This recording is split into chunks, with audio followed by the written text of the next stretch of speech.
Its exploits are legendary. Its battlefield, the skies over Korea. For over 2 years, this famed jet fighter took on its Russian counterpart, the powerful MiG-15, and cut its way through the communist ranks that threatened the air supremacy of the United States. The F86 Sabre. In one-to-one dogfights, the Sabre created a new breed of American fighter aces. You need the will to fight. That's what you supposedly have trained for all your career. In its dual roles as interceptor or fighter bomber, the Sabre was a battle.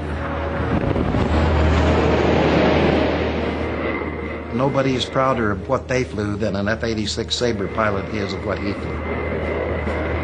It was the cream of the crop for a young fighter pilot in the early 50s.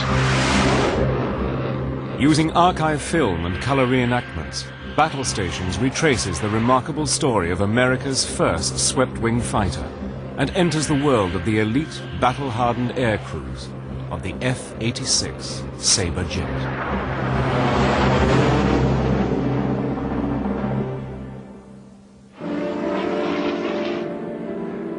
By the end of World War II, the Allies were flying a series of classic fighter aircraft. The P-51 Mustang, with its high speed and long range, escorted the heavy bombers right over the heart of Hitler's Reich. The F-4U Corsair was a brilliant fighter bomber which the Japanese nicknamed Whistling Death. And the legendary Spitfire had helped the RAF win the Battle of Britain. The pilots who flew these fighters were the elite of the elite. But all these planes were propeller-driven. A new technology would soon dominate the skies, the jet engine.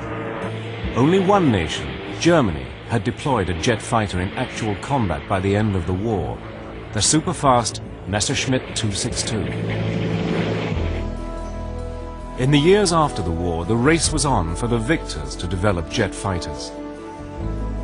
The company that had designed and built the piston-engined Mustang, North American Aviation, was at the forefront of jet fighter development.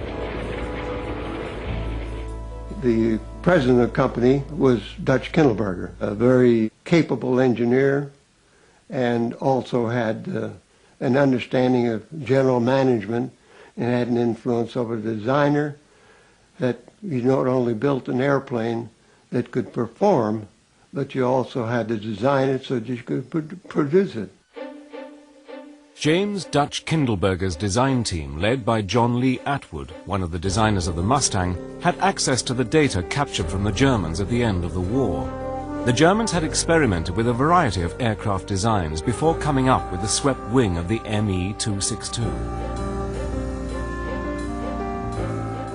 And it had an advantage in its speed and flying capability. And this information then was transferred back to the U.S., and our technical people studied this information and discovered that a 35-degree sweep would have a tremendous advantage on speed and maneuverability. By August 1947, North American's design team had produced a prototype jet fighter designated the XF-86. The first flight was made by George Welsh, North American's leading test pilot. Although the takeoff was a success, Welsh encountered serious problems in mid-air. He couldn't get the plane's nose gear down on the return. It looked as if the first flight of the XF-86 would end in disaster.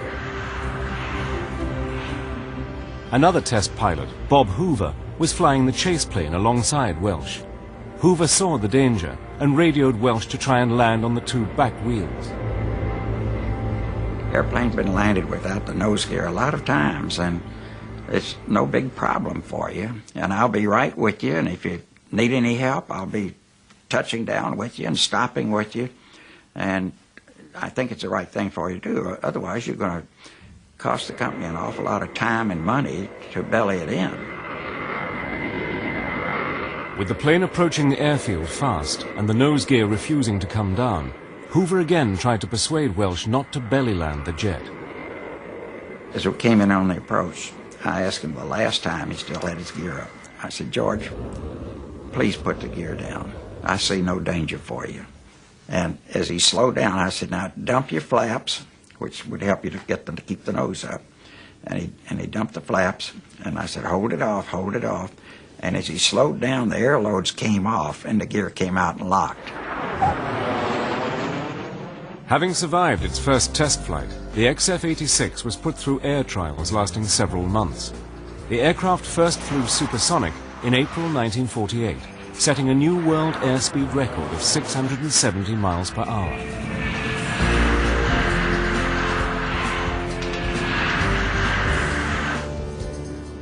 Now officially designated the F86, the jet fighter first entered service with the U.S. Air Force in the spring of 1949. It was also given the name that would become a legend of the skies, the Sabre. The Sabre was a triumph of design. Its main features were a 35-degree swept wing and an oval fuselage. Air entered through a nose intake for the jet engine that was in the rear half of the plane. Everybody in that era wanted to fly the Sabre. You never knew whether you were going to get to because you didn't make those decisions when you were an aviation cadet or a young second lieutenant. When the Sabre F86 came along, I mean, it was just the epitome of a beautiful airplane that handled just so well, especially in and out of the traffic pattern, and of course it did a very good job. The F-86 was a fine-looking bird. It looked like it was going fast. When you got into it and started flying it, the aircraft itself just handled beautifully. It was sort of like a sports car compared to the rest of it.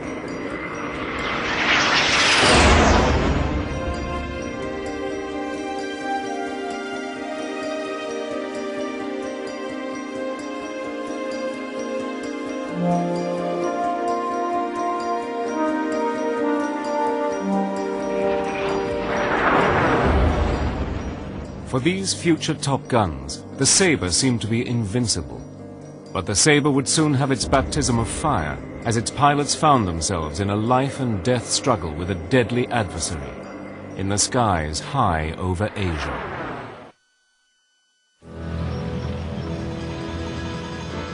The peace at the end of World War II was soon followed by a period of tension between the two superpowers, the Cold War. With Japan's defeat in 1945, the Americans and the Soviets jointly occupied the former Japanese colony of Korea. Using the 38th parallel as the dividing line, the Communists occupied the north and the Americans the south. But after several years of division, the North tried to unify the country by force, and in June 1950, North Korea suddenly attacked South Korea.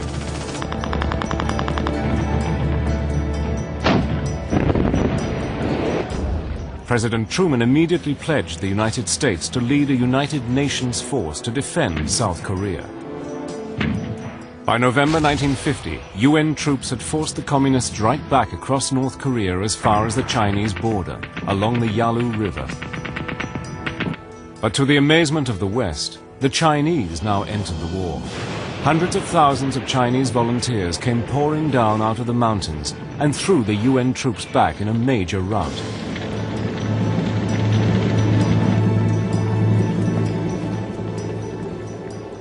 Until the Chinese invasion, the Allies had total mastery of the air. American B-29 bombers ranged freely over North Korea, bombing enemy targets without fear of attack. Now, flying out of bases inside China, a new jet suddenly appeared in the skies. It was a super-fast machine, the MiG-15. Allied bombers who once flew unchallenged suddenly found themselves easy targets. None of the Allied planes could compete with the Russian-built MiG. Losses mounted. The MiG was really designed to shoot down B-29s, or big bombers. It was armed with one 37-millimeter cannon on the right side under the intake, and on the other side there were two 23-millimeter cannon. If those big balls of fire started going by you, it was boom, boom, boom, boom, about that fast. And you'll never forget them. The US Air Force was stunned. They desperately needed something to match the speed and firepower of the MiG-15. Air power was clearly the major advantage that Allied forces had enjoyed at this point. So the MiG-15 was a huge threat to that. Its impact was enormous, and it forced the United States to deploy F86 units which might well not have been deployed. It would take several months to get the Sabre squadrons operational for Korea. But US command decided to rush out an advance party of Sabres immediately. 26 F86s from the 4th Fighter Interceptor Wing flew from their base in Delaware to the west coast. Here the aircraft were wrapped and loaded onto the decks of tankers bound for Japan, where they would then be flown onward to Korea. However, on arriving in Japan, their commander, Lieutenant Colonel Bruce Hinton, found that his urgently needed jets had been damaged. The cover didn't seal all the way, and so salt water was allowed to get to some of those airplane parts. The amazing thing to me was the corrosion was so vast. Out of the initial load, we managed to get 7 airplanes that were in good enough condition so that they could be taken to Korea. It was a disastrous setback.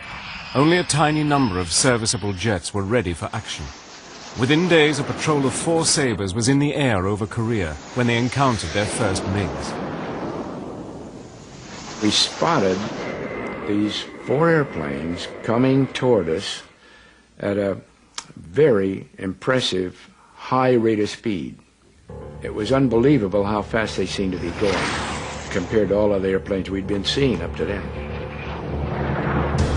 The astonished pilots took evasive action against the equally surprised MiGs. The lead Sabre rolled his jet to come up behind the MiG leader and fired. I used almost my entire load of ammunition on him before he finally looked like he was out of control and went on into the ground.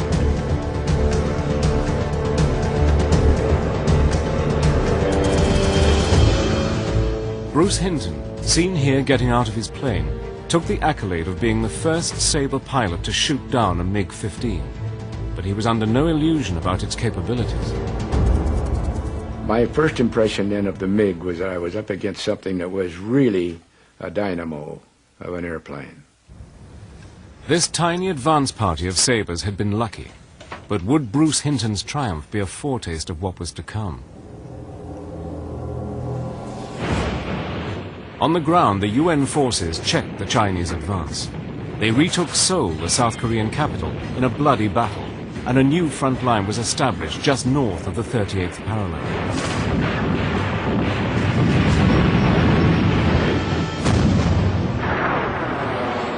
The majority of the Sabres arrived in Korea in early 1951. I almost cried when World War II ended because I was 16 and was afraid I wouldn't get to fly combat. And I was just frothing at the mouth to get into the war. I got my choice out of flight school of assignments, and I volunteered for F86s in Korea. When I came along as a young second lieutenant, I felt there was nothing really that I wanted to be a part of more than the Korean War. That was the action. That was where the potential for what all we had been working for and how we were given the opportunity to participate in it. For many of the young aircrew who had never left their hometowns before, Korea was another world. It was extremely cold. From Alabama, I had never felt cold like that. But the stench was just awful. And everywhere you looked, there were destroyed buildings. So the war was immediately visible to you. And the stench of sewage was everywhere. 2 fighter interceptor wings of Sabres were eventually assigned to Korea. The 4th, headquartered at Kimpo, and the 51st at Suwon. Each wing had 3 Sabre squadrons. It took more than 200 men to maintain and fly a squadron of 25 Sabre jets. An operational tour of duty in Korea was 12 months, or 100 missions for pilots. The men spent their tour mostly working and living on the base.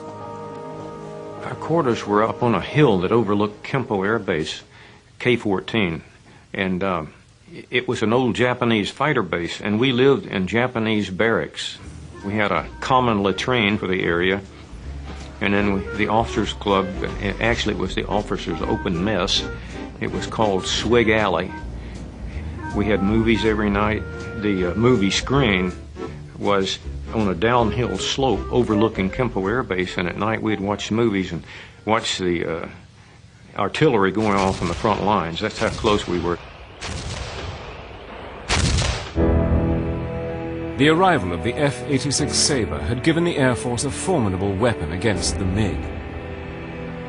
Although outnumbered, America's first swept-wing fighter was about to enter a life-or-death struggle in history's first jet versus jet air war. Spring 1951. In the skies over Korea, American and Chinese fighters, equipped with the most powerful aircraft to date, were about to engage in the first full-scale jet versus jet combat in history. The sheer speeds of the jets in air combat were incredible. Two jets approaching head-on could be closing at over 1,200 miles per hour. Dogfights could be over in a split second.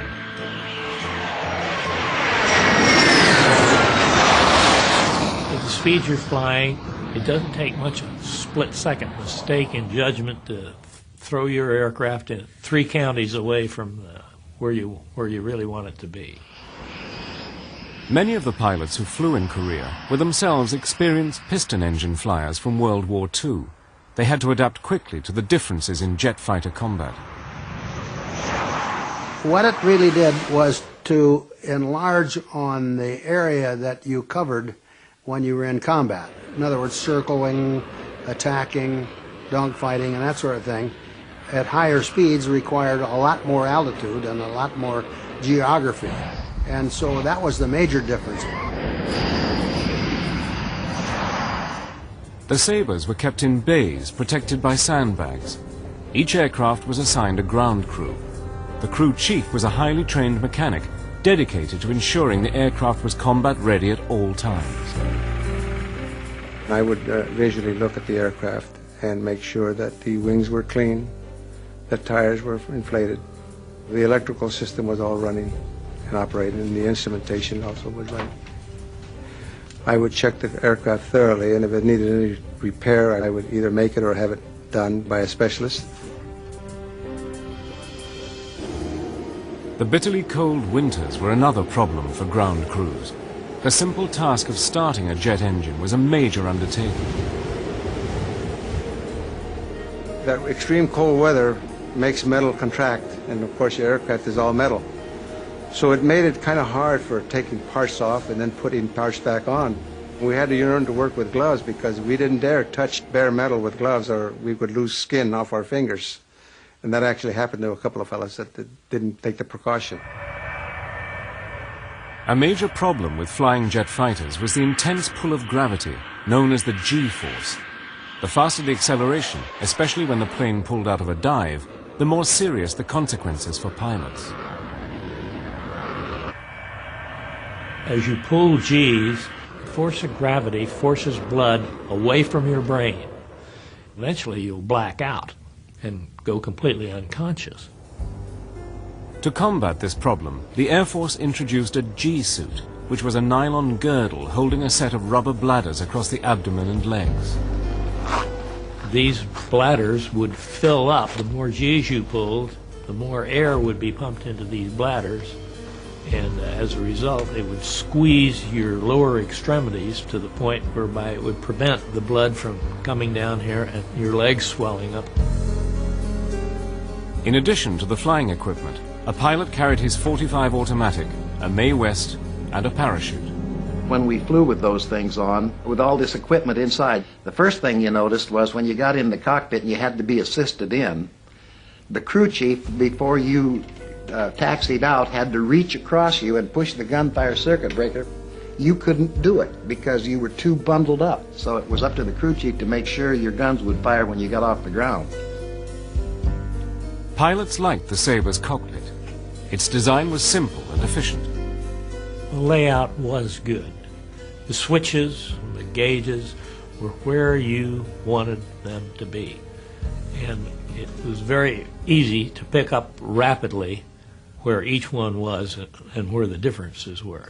You had a fairly roomy cockpit, and you were able to turn around, and if you stretched and twisted, you could look directly behind you. The F86 Sabre was armed with 6 50 caliber Browning M3 machine guns. When you fire those guns, you have approximately 1,500 rounds per gun. That's enough to make it fire about 45 seconds continuously, but you don't do it that way because then you're out of ammo. So you usually fired in short bursts. But when you did, that's the loudest sound you're ever going to hear, because 6 of those things on all sides of you is one loud noise. Yet despite its high rate of fire, the Sabre was outgunned by the MiG's cannons. We could hit the MiG a number of times, and the MiG wouldn't necessarily go down. But if the MiG hit an F-86 a few times with those cannons, the F-86 was not going to make it home. The MiGs were also better able to climb when fighting at lower altitude. The MiG had things that we would have liked to have. It could get higher than we could. That's a big advantage, because if you can come down on somebody, your chances of getting him are much better. They could get above us, and we couldn't touch them. The one big advantage the Sabre did have over the MiG was a better gun sight. The Sabre was able to lock onto and track a target, which improved its kill rate. Okay, I want to take that one on the outside there. Keep it covered now. Go on in. It was a very satisfying job to see the plane come back and that everything was all right. The bonus was when we came back and we see that they would have a burnt nose, and that meant that the guns had been fired in combat. And of course, if our pilot happened to get MiG, well then we felt we took credit for it, because that was our plane. We fixed it.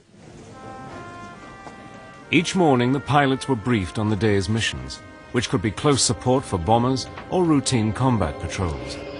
The Sabres would take off at 3-second intervals and cruise at about 40,000 feet, constantly on the lookout for MiGs.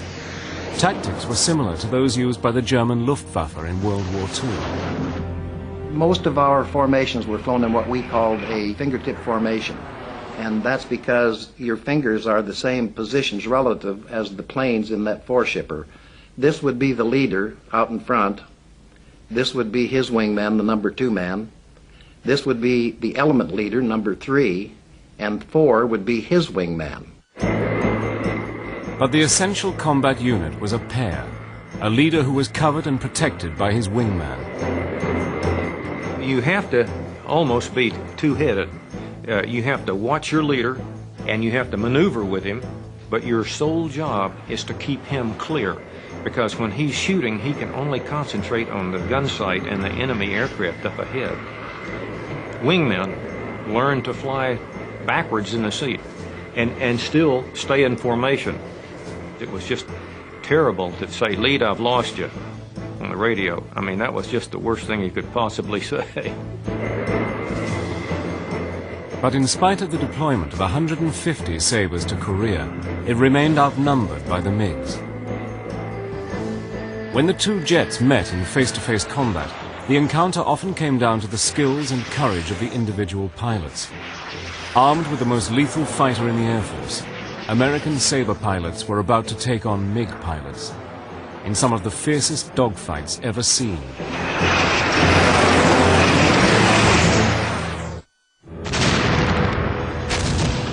Initially, the Korean War was a bitter struggle for survival.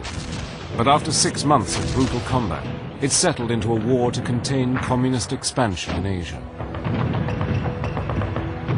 Many in the US military regarded Korea as a war fought with their hands tied behind their backs.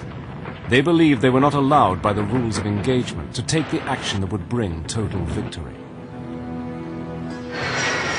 The air war was mostly fought over North Korea. The MiGs were flown out of bases like Antang, across the border in China. The area in which they patrolled, preying on US bombers, was known as MiG Alley. It was here that most of the dogfights took place.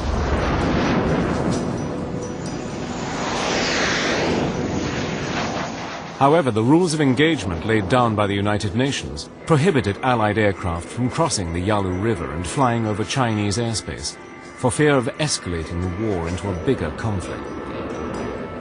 It was the most frustrating time I spent over there. With MiGs descending all around me, ignoring me, but descending into Antung, and I couldn't shoot at them. Our enemy was flying out of a sanctuary that we couldn't get to, and so they could retire anytime they wanted to.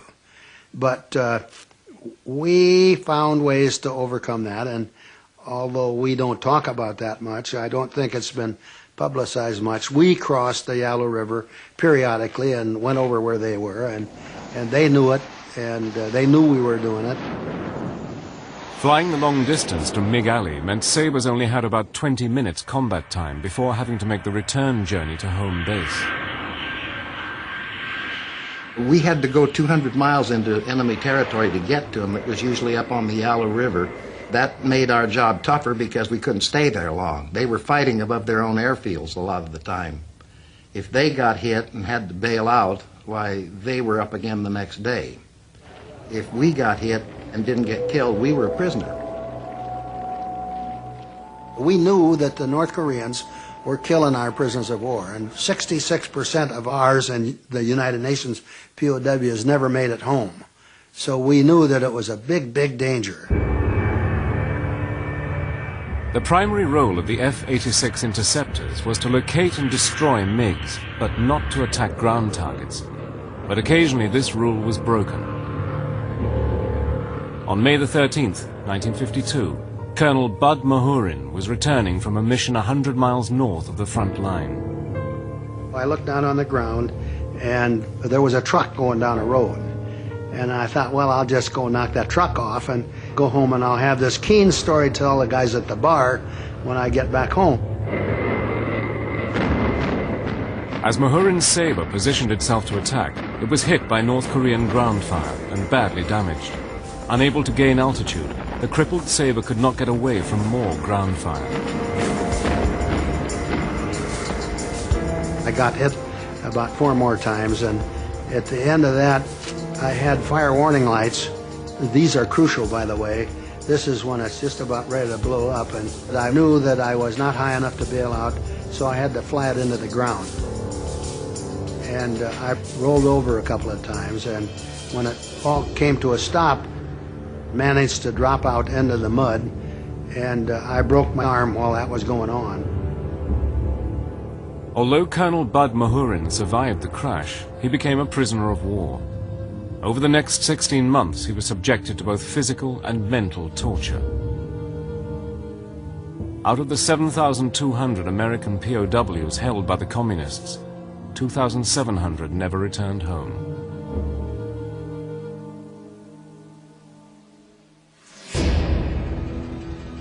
Although the Soviet Union was officially not part of the conflict in Korea, Russian pilots were actually flying MiG sorties and training Chinese pilots.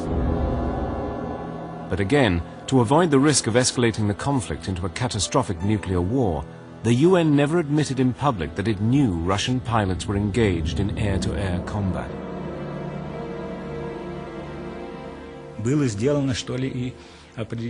A certain secrecy had to be maintained. Because of that, we were supposed to always communicate in Chinese in the air. There were certain restrictions for us. We were not allowed to fly over the sea because one could be shot down, and we had to avoid at all costs being taken prisoner. Sabre pilots soon began to recognize the Russian-flown MiGs. As I looked around, just as he was getting ready to break off the attack, why, he was probably only 30, 40 feet away, and he had just carrot red eyebrows. And I thought, that's very strange for an Oriental. The communists formed training flights of up to 200 MiGs. Chinese and North Korean pilots were usually less well trained than the Americans and less eager for action. The MiGs frequently used to come down through us, like on an express elevator. We just dive straight through and keep going.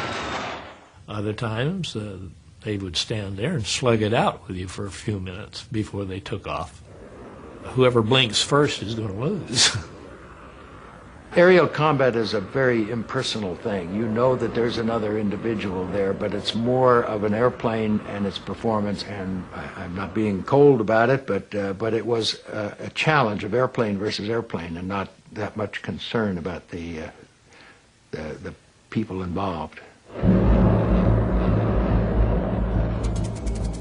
The MiGs outnumbered Sabres by 5 to 1. Ambitious American pilots knew that they could quickly make their reputation by shooting them down. A new breed of ace soon appeared in Korea. Pilots who proved themselves to be determined and ruthless hunters. Making ace, the term, was developed by the French in World War I. And if a pilot got 5 aerial victories, then he was declared an ace. And it became every fighter pilot's dream to get 5 kills. And that was certainly my dream.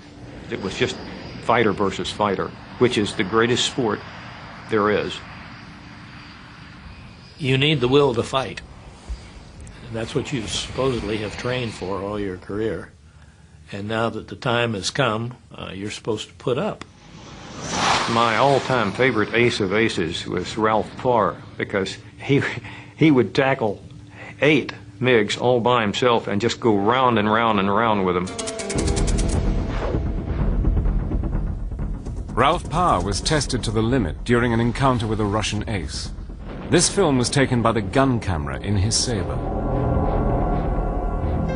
I took him off my squadron commander's tail and let him know that I was there by shooting in front of him just to get his attention. And we went into a dogfight that lasted for 6 minutes before I pulled the trigger again. 6 minutes of violent maneuvering, and anything I could do, he could do just as well.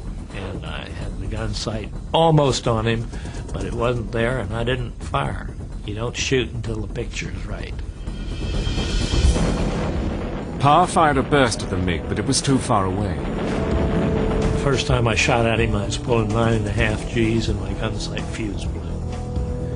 And from that time on, it behooves you to get closer so you don't miss. I nailed him from somewhere in the vicinity of about 20 to 30 feet. Ralph Parr shot down 10 MiGs, making double ace in just 7 weeks. He was a real professional. And he retired as the most decorated fighter pilot in the Air Force. Some Sabre aces had an arrogant, devil-may-care attitude. On one occasion, Captain Joe McConnell was in hot pursuit of 2 MiGs across the Yalu River when he ran into a whole pack. Dean Abbott was McConnell's wingman. I called MiGs coming in from 4 o'clock, roger. MiGs coming in from 9 o'clock, roger. I kept calling out flights of MiGs until finally I said, "My God, Joe, there must be 30 of them." His response, for which he got justifiably famous, was, "Yeah, and we've got them all to ourselves." With Abbott protecting his wing, McConnell shot down his 14th MiG of the war. Then, as the Sabres circled behind another 4 MiGs, a 5th pounced on Abbott. Immediately, McConnell maneuvered into position to attack. He did a half roll around the guy who continued to shoot at me when he should have switched to McConnell, who was slightly behind, and nailed him. That was number 15, and that made him the first triple ace in the war and one of only 2. Joe McConnell went on to shoot down a 16th MiG to become the highest-scoring ace of the Korean War. In the span of just 2 years, the F86 Sabre had proved itself as an interceptor and more than a match for the MiG. But as the demands of the war continued with no end in sight, it was now about to take on a new role as a deadly fighter bomber.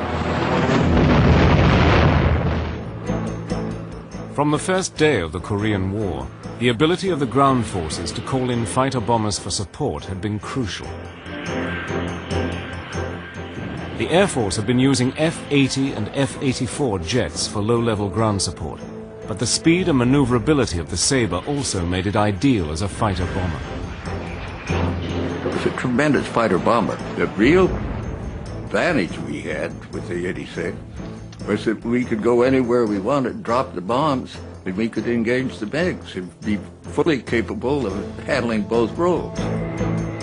In April 1953, the 8th and the 18th fighter-bomber groups were armed with the new Mark F Sabres. An improved engine meant the Sabre could now rival the MiG's rate of climb up to 52,000 feet. Air crews were now trained in low-level flying. Some pilots even transferred from the interceptor wings to join the new fighter-bomber groups. The interceptor guys, if they get MiGs, get the glory. But the real fun in flying that airplane was to hit targets on the ground. And it was a good airplane for that role, too. Meanwhile, in California, Bob Hoover, North American Aviation's celebrated test pilot, had been testing a new bombing technique with the F86F when he was contacted by the Air Force. The general said, I understand you're doing some very successful bombing with the airplane.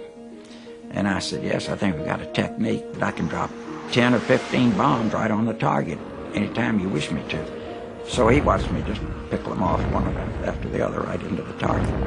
And he said, get your bags packed. He said, you're going out to Korea right now. Hoover was assigned to the 18th Fighter Bomber Group to take part in a special mission to test his new bombing technique. I was cleared for top secret, and the colonel who was conducting the mission, the leader of it, he said, we've got a civilian going with us today, and if he has any kind of a malfunction and has to get out of that airplane, it's our responsibility to make sure he doesn't hit the ground alive. The target was a vital North Korean bridge, which had miraculously survived previous bombing raids. As the flight approached the bridge, Hoover was eager to demonstrate his new technique, but the group leader was in line to bomb the target first. I was the number 2 person in this 16-bird flight, and I released my bomb and pulled up, and someone behind me said, hey, boss, you got a direct hit, meaning the colonel had gotten a direct hit and the bridge was gone. And I just knew I had knocked it out. And so then a formation pulls up together. Now this is good luck. The leader had a malfunction and he still had his bombs. Now, you know, nobody would ever believe that that technique really worked had that not been so lucky for me. During the spring of 1953, Communist forces began to plan a series of major assaults, which they hoped would strengthen their position at the truce talks taking place at the United Nations in Panmunjom. In a series of raids, the Sabres exploited their speed and accuracy to smash munitions trains and arms dumps, helping to prevent an all-out communist offensive.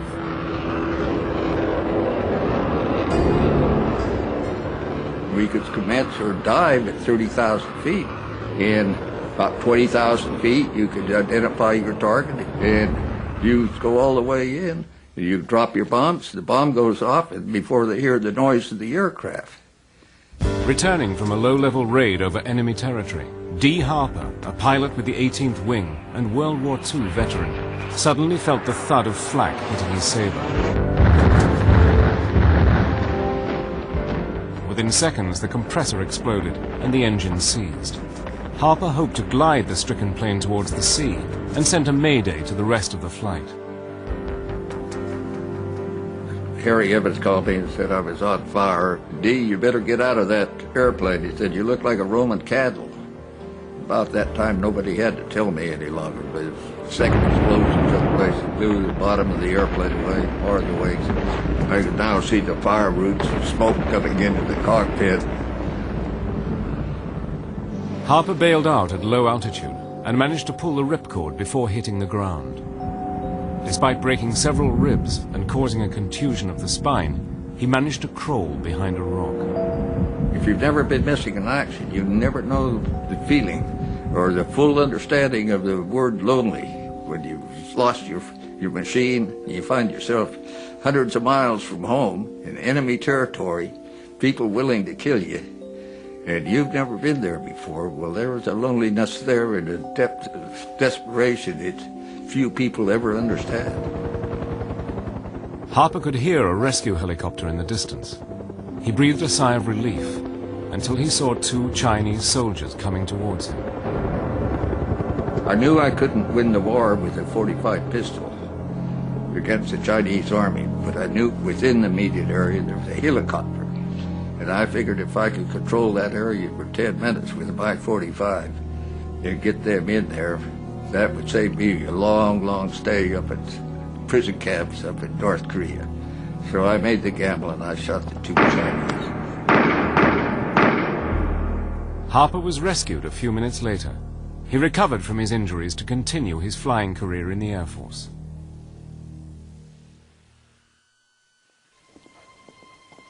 In June 1953, the talks at Panmunjom finally led to the signing of a ceasefire.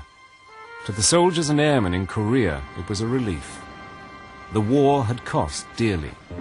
54,000 Americans had lost their lives. Chinese losses ran into hundreds of thousands, and the Koreans lost more than 1 million people.